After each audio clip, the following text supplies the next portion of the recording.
मैं और मेरी माताश्री जंगल गए थे और जंगल में हम लकड़ी काटने गए थे, लकड़ी लेके आए थे और वहाँ एक बड़ा सा गधेरा है जिसको बोलते हैं नदी। और वहाँ गधेरे को नदी, हाँ गधेरा है, बहुत बड़ा गधेरा है। और देखो नाला निखरे, नाला नहीं बोलते, नाला दूसरा होता है, वो गधेरा है, बहुत बड़ा गधेरा है। वहाँ जैसे मैं लकड़ी काटने के लिए आगे आगे आगे आगे वैसे बढ़ी। ही मैं भी पीछे पीछे पीछे गया। चुप रहा रे, चुप रहा। मैं आगे आगे आगे आगे गई और मुझे और भूतों की आवाज़ सुनाई दी मेरे को भी, और मैं हटी पीछे मैं आगे, और फिर आगे गई 2 कदम फिर लकड़ी मैं पीछे लकड़ी एक कदम, लकड़ी लेने के लिए। और वहाँ 2 चीड़ का पेड़ था, ऐसे बिल्कुल बिल्कुल चीड़ के पेड़ था और हम्म। चीड़ के पेड़ के बीच में एक भूतनी बैठी थी। यार रे रे उसका वाइट बाल था और वाइट उसने कपड़े पहने थे और वो नदी की तरफ देख रही थी। और मुझे लगा पहले ज़माना ऐसा था ना, मेरे ज़माने में कि कोई होगा, कोई लोग मायके से ससुराल से भाज के मायके बिल्कुल जी आते थे, बिल्कुल, भाग के आ जाते थे। उनके ससुराल वाले गंदे करते थे अरे रे और रे भाज रे के रे, अपने मायके आ जाते थे और वो कहीं जंगलों में छुपे रहते थे। मैंने सोचा वही होगी और वो मैं अपनी माँ को बोली कि कोई है, एक औरत है, वो वहाँ पे पेड़ के बीच में बैठी है और उसको ले आते। हमारे घर में काम ज़्यादा है, जैसे गोबर फेंकना, ये फेंकना, गोबर फेंकेंगे दोनों के दोनों, हम मोल ढोएंगे, हम मोल होंगे, हाँ गोबर फेंकेंगे हम मोल और होंगे। उसको ले आते। अब मेरी मम्मी ने कहा कौन है, अब मेरी मम्मी थोड़ा आगे बढ़ी, मेरी माँ, बिल्कुल और बिल्कुल, जैसे देखा माँ ने कहा ये तो भूत है। और माँ ने कहा, माँ ने मेरे को नहीं बताया क्योंकि माँ ने कहा ये डर जाएगी, फिर इसमें भूत लग जाएगा, ये यहीं कुछ हो जाएगा इसको।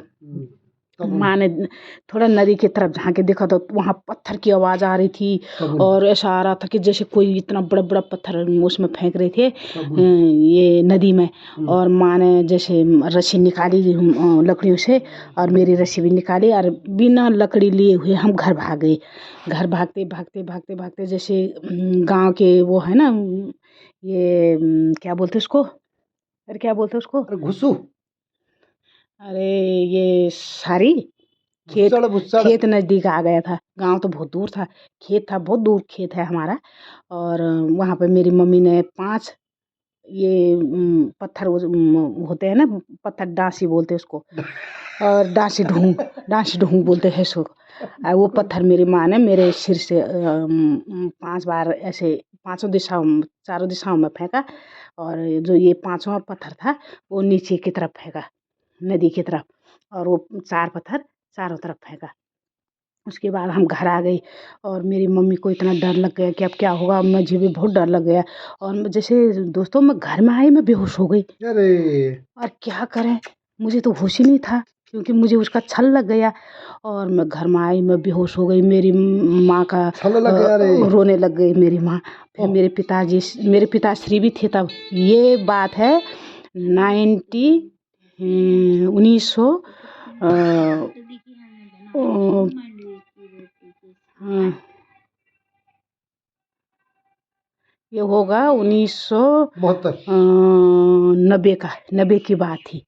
और हमने फिर मेरे पापा तो जानते थे, मेरे पापा ये भूतों को भगाना और पशुपालन डॉक्टर थे। जैसे किसी पहले कहाँ थे डॉक्टर, मेरे पापा किसी का हाथ जुड़ाना, कोई पेड़ से गिर जाता था तो उसका हाथ टूट जाता था, मेरे पापा जुड़ाते थे क्योंकि हमारे गांव में एक ऐसी बूटी है कि जिससे जुड़ता है, जो घुटी है। और मेरे पापा ने किसी का पाँव टूट जाता तब मेरे पापा ही जुड़ाते थे उसको। और भूत भात भगाने का काम भी मेरे पापा करते थे। मेरे पापा ने ये सब बहुती मंत्री, वो जो राख होता है उसको मंत्र करके मेरे सिर पर लगाया और दाल चावल, काली दाल और चावल, उड़द की दाल और चावल ऐसे फेंका, तड़का लगाया मेरे पे, ऐसे फेंका मेरे पे और मैं जा गई। और तब मैंने कहा क्या हुआ क्या हुआ क्या हुआ, मेरे पापा ने इतना कहा लंबा कुछ नहीं वीडियो हुआ। कोई देगा, तेरा काट देगा पहले ही। देखो कैसे बोलते हैं ये, मेरे बीच में बात काटते हैं और सोचते हैं कि इसकी वीडियो आगे ना बढ़े, इसलिए मेरे को हर समय टोका टोकी करते हैं।